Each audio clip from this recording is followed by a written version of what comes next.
So what makes us love cinema so much that we're all gathered here to celebrate tonight? For me, it's that films create worlds so vivid and stories so powerful that we lose ourselves in them completely. They create immersive cinematic landscapes. Eh oui, pauvre Luc.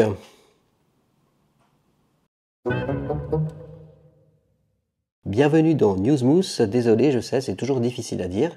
Aujourd'hui, on va parler de l'actualité Disney en général, du parc Disneyland Paris, mais pas que. On va commencer par ce que vous venez de voir, ce que j'ai fait grâce à la force. Le pauvre Mark Hamill, interprète de Luke Skywalker, lors de la cérémonie des BAFTA de 2025, qui s'est tenue exactement le 16 février de cette année à Londres, Mark Hamill, notre Luke Skywalker préféré, a vécu un moment plus qu'embarrassant, le pauvre. Alors qu'il... C'est pas drôle. Alors qu'il présentait le prix du meilleur film, son pantalon a soudainement glissé jusqu'à ses genoux en plein discours. L'incident s'est produit évidemment devant une grande assemblée de stars, dont Timothée Chalamet, Ariana Grande et j'en passe, tout en laissant du coup quelques téléspectateurs sous le choc. Caché en partie par le pupitre, Mark Hamill, on le voit, il essaye tant bien que mal de remonter son pantalon et a continué son discours, tout professionnel qu'il est, en désignant le film qui a gagné. Malgré cette humiliation, qui ne doit pas être franchement facile à vivre, il a été salué pour son courage et son professionnalisme, car il garde son calme. Et certains ont plaisanté en disant que Luke n'avait pas la force avec lui ce soir-là. Et oui. Merci Seigneur, ce fut qu'une rumeur, mais a priori c'est confirmé, Kathleen Kennedy quitte la présidence de Lucasfilm, donc du coup elle va plus chapeauter les films et les séries Star Wars.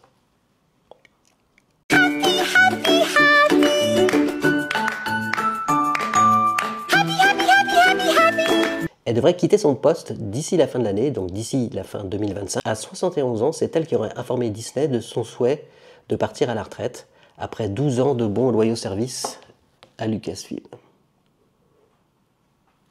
C'est pas les 12 meilleures années de Star Wars, je pense. Donc sous sa direction, elle a lancé avec le réveil de la Force, et après on connaît la suite, et les séries qui ont suivi. Voilà. Au revoir Kathleen Kennedy, merci pour tout ce que tu as fait. Il y a très longtemps, notamment Indiana Jones, c'est un peu grâce à toi, etc. Merci pour tout ça, mais je suis bien contente que tu partes de Star Wars. Après Star Wars, parlons Marvel maintenant. Les frères Russo qui ont réalisé les deux derniers Avengers que nous avons pu voir, qui étaient Infinity War et Endgame, sont officiellement de retour chez Marvel, vous le savez, pour réaliser les deux prochains Avengers. Ces films vont marquer un tournant dans l'univers Marvel, surtout après une période très compliquée, notamment suite à l'abandon du projet Avengers The Kang Dynasty, dû à la condamnation de Jonathan Majors, l'interprète de Kang. Avengers Doomsday est prévu pour le 29 avril 2026 en France et le 1er mai aux États-Unis, donc ça sort plutôt chez nous, va introduire un nouvel antagoniste majeur, le Docteur Fatalis, incarné par Robert Downey Jr., donc les fans sont au taquet. Les deux réalisateurs aussi, ils se disent prêts et à fond pour réaliser ces deux films. Les tournages vont démarrer, a priori, le mois de mars de cette année, donc mars 2025, et les frères Russo ont confirmé qu'une fois que le tournage de ce film sera terminé, ils enchaîneront directement sur le deuxième Avenger qu'ils doivent réaliser, Avengers Secret Wars, qui est prévu pour une sortie un an après au cinéma dans le monde.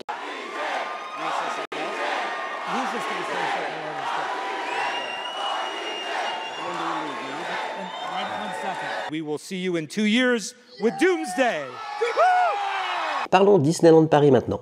Jean Imbert, chef étoilé pour son travail au Plaza Athénée et ses collaborations prestigieuses, c'est un peu le chef cuistot des stars, va poser ses valises au Disneyland Hotel avec l'ouverture d'un futur restaurant qui va s'appeler la Forêt Secrète, et ce, dès le 7 mars 2025. Annoncé le 19 février, cette nouvelle table promet une expérience gastronomique inédite à Disneyland Paris, mêlant haute cuisine française et magie de Disney. Passionné par cet univers, depuis son enfance, Imbert s'inspira des grands classiques Disney pour créer des plats immersifs dans un décor féerique d'une forêt enchantée.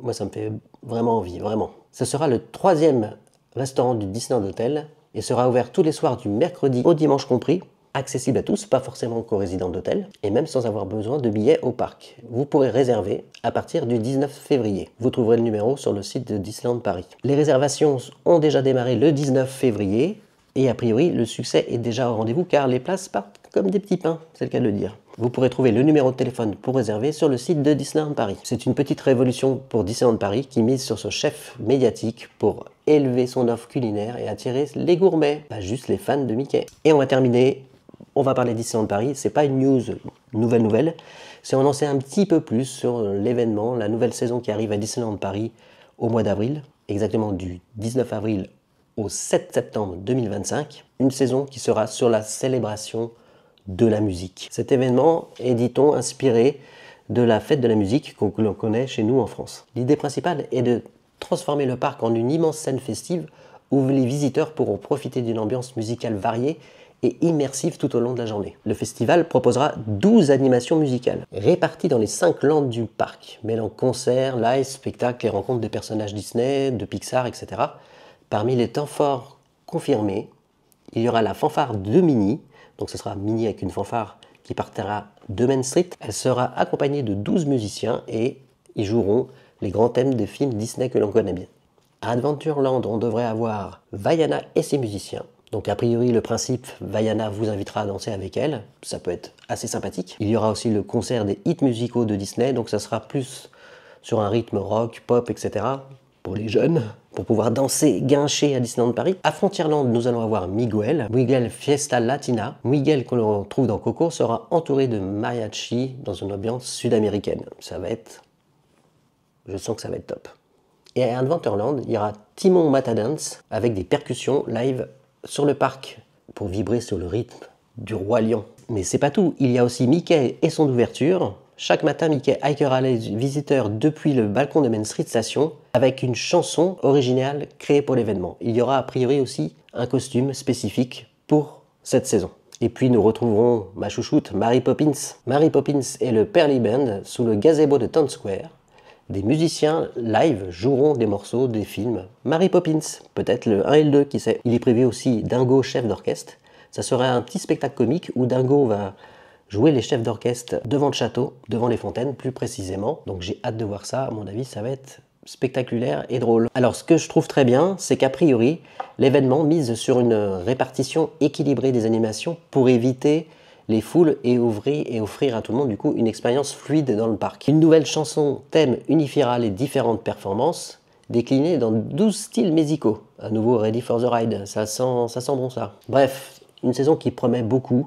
J'ai vraiment hâte. Et j'espère que le succès sera au rendez-vous et que peut-être Disneyland Paris, suite à cet événement, va décider de laisser les musiciens ou des musiciens dans le parc comme on avait auparavant, comme il y a toujours aux États-Unis. Le 17 février de cette année, le site Dis Insider a lâché une bombe. Disney préparait discrètement, en secret, un nouveau volet de la saga avec un tournage prévu à Hollywood.